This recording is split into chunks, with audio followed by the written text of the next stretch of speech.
Mycogen brand sunflower hybrids are developed to deliver greater yield and oil content for higher profit potential. Learn more at mycogen.com/sunflowers. For clarification, groundwater is the subsurface water and the water table is the upper surface of the groundwater. The water table also marks the boundary between the saturated and unsaturated zones. A saturated zone is a zone below the ground where the pore space and cracks in sediments and rocks are completely filled with groundwater, whereas the unsaturated zone is above the saturated zone where the pore space is filled with air, water, and other organisms. Not to be mixed with aquifers, in this video the term groundwater depth is interchangeable, used only in reference to water table at different depths under non-irrigated conditions.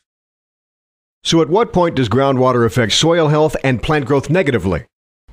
Poor quality groundwater will start affecting the soil health and plant growth negatively when it will not only contain excessive salts and/or excessive sodium, but also if a very shallow water table depth is maintained during most of the growing season, high enough to disturb the root zone balance between soil water and air. Soil water table depth is affected by rainfall patterns. Under wet conditions, a very shallow water table depth depletes the oxygen within the root zone for both plant roots and soil microorganisms. A shallow water table also brings excessive salts and sodium to the soil surface, thus increasing the severity and acreage of saline or saline-sodic conditions. When water table depth is shallow and the surface soil is dry, soil water moves towards the soil surface. This is called capillary rise. Rule of thumb for the height of water movement in different textures is about 8 feet in clay soils and only about 2 feet in sands. When salty groundwater moves towards the soil surface, it also brings excessive salts with it. As the water approaches the soil surface, water evaporates, leaving behind the salts. How does a shallow water table deplete the oxygen from the soil?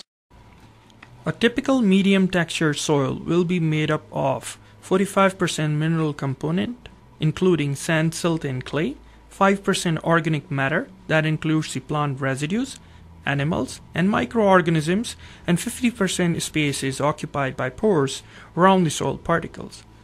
As the water table depth rises close to the surface, nearly all of the soil pores will be occupied by the soil water, which will lead to the depletion of oxygen within the plant root zone. Plant roots need oxygen to survive and grow. A lack of oxygen results in shallow root systems and poor plant growth. And how does groundwater increase soil salinity or acidity? Since the parent material of North Dakota soils is rich in salts, including the underlying sodium-rich shell, once groundwater comes to the top, it brings excessive salts with it. Water eventually evaporates, leaving behind the salts.